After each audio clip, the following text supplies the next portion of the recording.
It is my absolute pleasure to be able to sit down and share with you the Soul Selves Framework.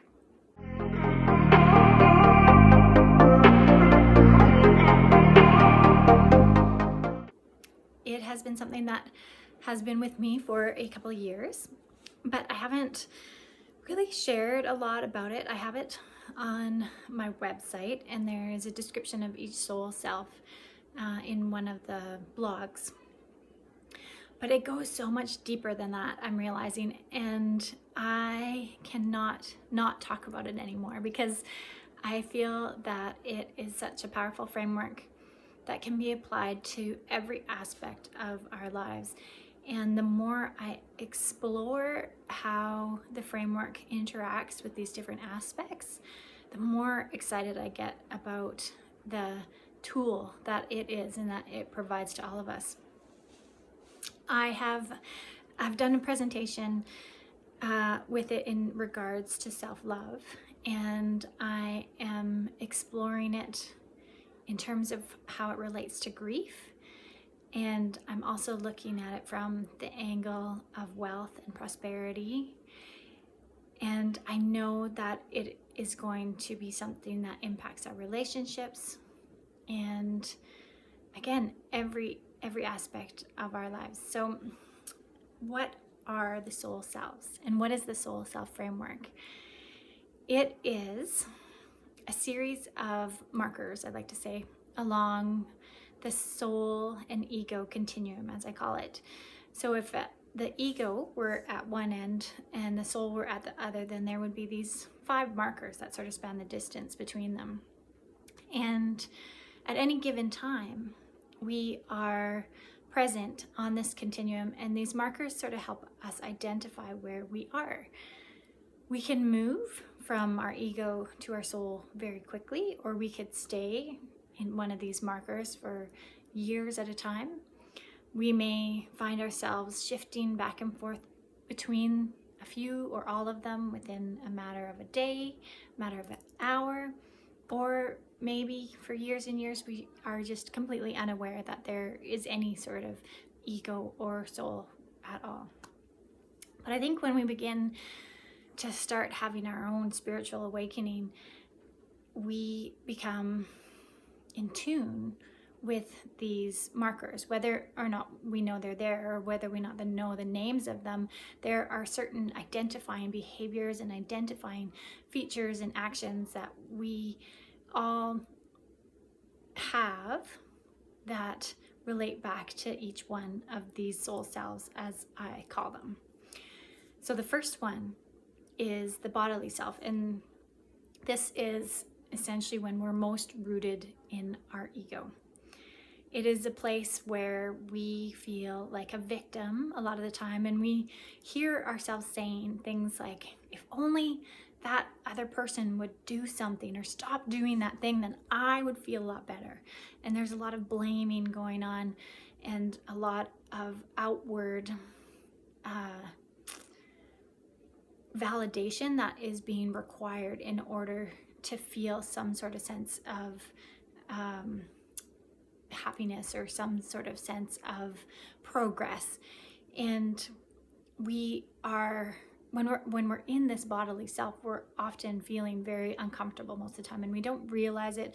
We know we want to be somewhere else, but we don't know how to get there, and we are just frustrated and blaming and a victim, and this experience happens in again, all aspects of our lives. It may be more strong in one part of our lives than the other, or we may be more preoccupied with one aspect of our lives than another. But when we're in that bodily self, then we are fully rooted in that ego identity. The second soul self is the vital self. And the vital self is when we get that first glimpse of something beyond ourselves. It may be that we take our first intentional deep breath and feel connected with something that isn't within us. Or it could be that we turn our attention inward for the first time and feel more connected with something that is always within us that we weren't aware of before. We find some sort of self-confidence, or we start to take some responsibility for our lives. There are moments when we are exercising or walking in nature or spending time with loved ones, or shifting into a more reflective space, and that sort of light bulb, I guess you could say, goes off within us, and we know that there's more waiting for us. Again, we spend a lot of our time thinking there's something else out there that, I need to be doing, somewhere else I need to be going, but I don't know how to get there. I don't know what the shift is within me or outside of me that I need to make in order to have that experience. So that is the vital self. The third soul self, or third marker, is the thinking self. And this is when we realize that we have some control over our experience. We're creating our reality. And when we are present in the thinking self, we begin to pay attention to the thoughts that we're having at any given time. We begin to pay attention to the emotions that we're having at any time. And we can start to take control over these thoughts and these emotions and really shape the outcome of our situation. And instead of reacting, we begin that process of creating our reality. So the thinking self, again, the third soul self in the continuum soul journey, is a place of reflection and is an awareness now that we have about ourselves and where thoughts come from, where thoughts impact us in our body, how our body reacts to situations.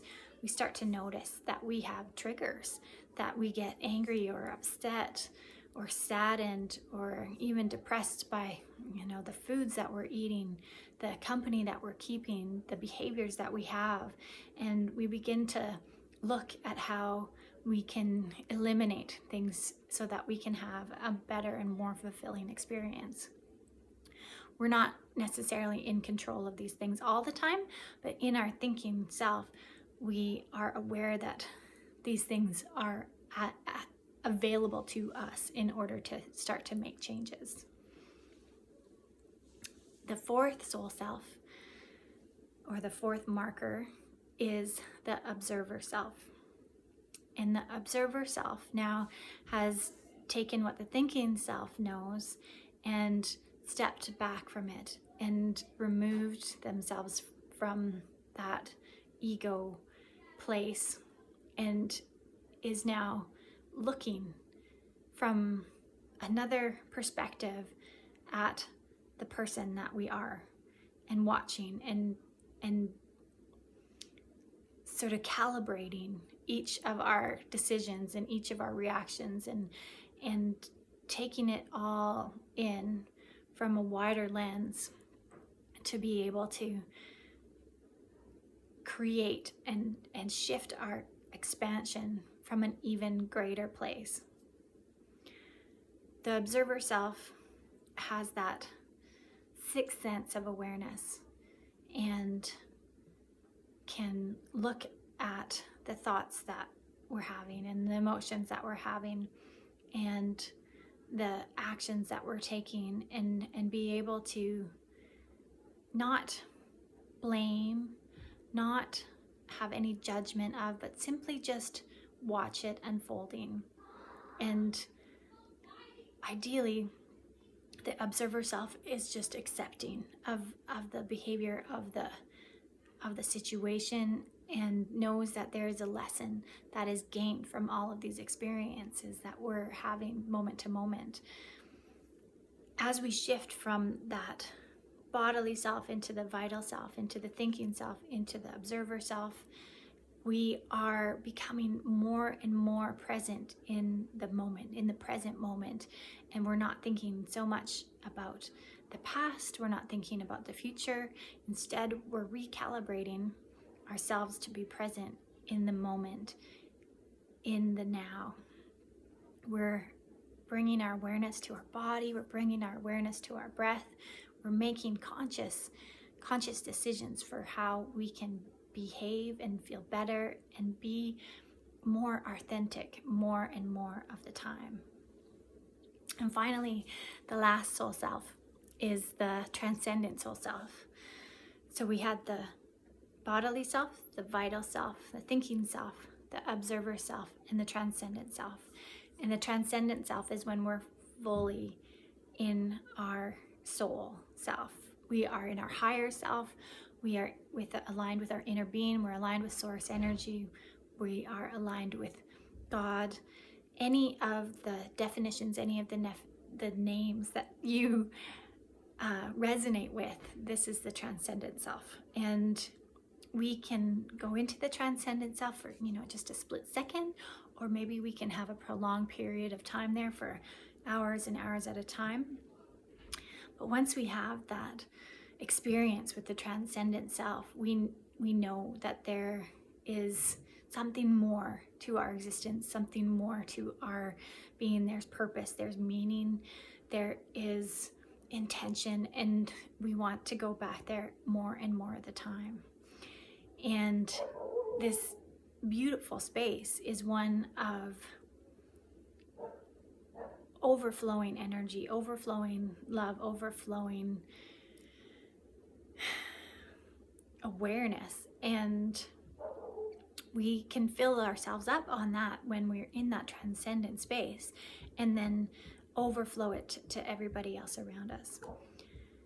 So that is the introduction to what is going to be many more lessons and many more experiences with the Soul Selves Framework that I am so happy to share with everybody.